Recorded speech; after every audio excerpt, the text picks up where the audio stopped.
flames in international waters, and a deadly warning for drug cartels. President Donald Trump has confirmed a U.S. military strike on a narco-terrorist vessel, sending a clear message to narcotics traffickers targeting Americans. On Friday evening, Trump took to Truth Social to announce a lethal kinetic strike ordered on a vessel linked to a designated terrorist organization.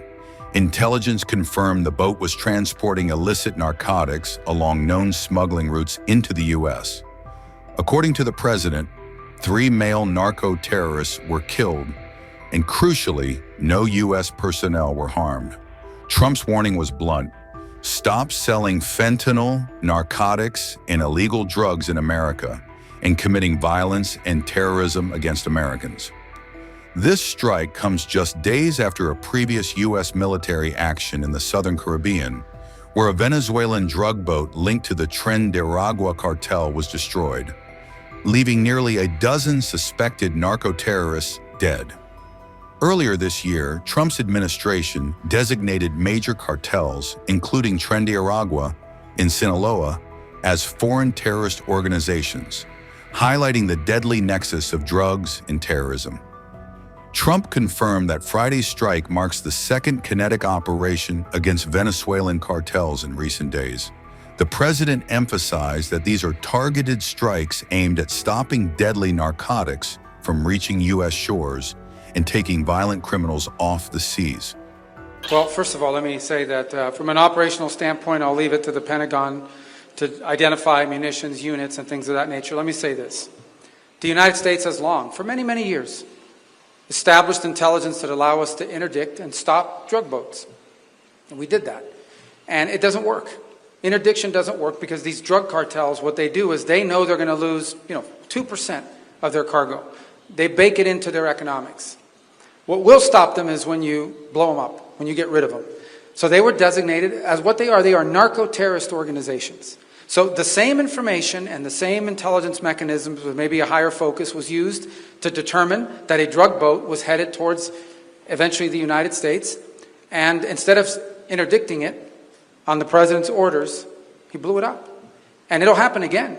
Maybe it's happening right now. I don't know. But the point is, the president of the United States is going to wage war on narco-terrorist organizations. This one was operating in international waters, headed towards the United States to flood our country with poison, and under President Trump, those days are over. La pregunta fue sobre la operación ayer. Part of this working group, part of our security plan, part of our implementation is to stop the flow of armaments. We have the alcohol, tobacco, and firearms involved. We have the FBI involved. And it's not just Mexico, by the way. Those arms are flowing to Haiti, they're flowing to Jamaica, they're flowing to Trinidad, they're flowing into the Caribbean. And we're going to put a stop to it. So that is part of our implementation plan, and it's going to require cooperation because they're going to seize armaments, and they're going to tell us these are the armaments we seized, and we think it came from here, and we'll be able to trace back the networks. It's going to take some investigative work. Or we're going to be able to seize armaments and prevent them from coming because we know these networks, and we're going to disrupt them. So that is part of our agreement and part of what we're working on. And by the way, we think it adds to our own security. I would make one more point, and that is the unconventional weapons that some of these cartels are now coming into possession of. We are increasingly concerned that these cartels are now in possession not just of landmines and grenade. We're now seeing the deployment of drone technology by narco-terrorist groups operating out of Venezuelan territory in many cases into Colombia. Imagine drones in the hands of these narco-cartels threatening nation states, threatening security forces. So that the President of the United States has determined that narco-terrorist organizations pose a threat to the national security of the United States. I don't need to explain to you why. They are traffickers of people, they are traffickers of deadly drugs, they are traffickers of all kinds of illicit means, and they use the money that they generate to destabilize governments in the region, which in and of itself then poses a threat to the United States. So he has designated for what they are narco-terrorist organizations.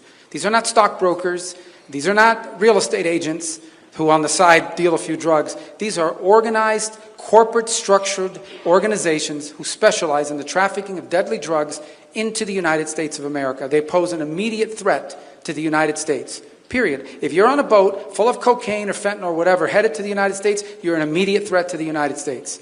And the President, under his authority as Commander-in-Chief, has a right, under exigent circumstances, to eliminate imminent threats to the United States, and that's what he did yesterday in international waters, and that's what he intends to do. We're not going to sit back anymore and watch these people sail up and down the Caribbean like a cruise ship. It's not going to happen. It's not going to happen anymore. They're not going to bring drugs into the United States. We're going to stop them. I know a lot of presidents have talked about doing it. This president is not a talker. He's a doer, and he's going to do it. As far as your question about tariffs, that's not, I don't negotiate those agreements. I will certainly go back and report, and they're aware of the level of cooperation that exists with regards to security. We've made a tremendous progress.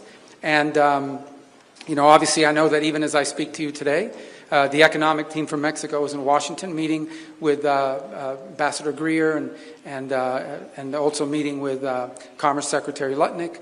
And obviously, that we hope that will come to some positive result at some point here soon, because our economic relations are very important. We have a lot to build on with the successes of USMCA.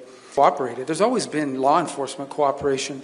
We're talking about amplifying that. We already have started to do it. Just as a great example, let's say there's a gun running group that's coming out of the United States, headed into Mexico. We identify it. We don't get there in time to stop it. We pass that on to the Mexican authorities, who can act on it.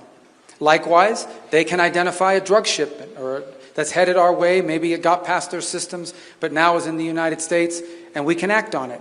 Anytime you take people into jail, they become informants. They give you information about the operations of cartels and drug organizations. Sharing that information is also valuable. There's opportunities to cooperate on equipment. Maybe there's equipment we have in the United States. Maybe it's equipment that we have used in the past in other areas of the world, and they have an interest in purchasing it or have an interest in acquiring it, and we can provide that to them. Or vice versa. Maybe they have something that we would want. It also has to do with joint training. Maybe there's things they do operationally that they have learned from their time taking on the cartels that would serve us on our side of the border. Or vice versa, things that we have learned from a training standpoint that they would benefit from. That's the kind of cooperation we're going to amplify on and operate together on. And I think it's very valuable. That's always existed at a certain level. What we're talking about now is formalizing it, systemizing it, making it a regular, ongoing feature of a broader cooperation on an issue of mutual concern. Sense of what the U.S. policy or what you're trying to achieve with the aircraft carriers, or the boats, I should say, in near Venezuela, and also the boat that you mentioned yesterday where 11 people were killed. What was found on that boat, and why were the men killed instead of taken into On the boat, you had massive amounts of drugs. We have tapes of them speaking. It was massive amounts of drugs coming into our country to kill a lot of people. And everybody fully understands that. In fact, you see it. You see the bags of drugs all over the boat. And they were hit. Obviously, they won't be doing it again. And I think a lot of other people won't be doing it again when they watch that tape. They're going to say, let's not do this. We have to protect our country, and we're going to. Venezuela's been a very bad actor. They've been, as you know, they've been sending millions of people into our country, many of them Tren de Aragua, some of the worst gangs, some of the worst people anywhere in the world in terms of gangs. And we had some in Washington, D.C. We took care of them very quickly, but they're out of here. They've gone. But Venezuela's been very bad, both in terms of drugs and sending some of the worst criminals anywhere in the world into our country. They emptied out, you don't know this, but they emptied out their prisons in Venezuela, and they emptied them out into the United States of America. And that's part of the problem we have. We're getting them out. We're getting them out rapidly, but it's caused a tremendous problem. And Pete and all of the people that are working very hard to rectify the stupidity of the Biden administration, allowing these people to pour into our country with open borders. We are paying a big price as a country for the incompetence of the Biden administration.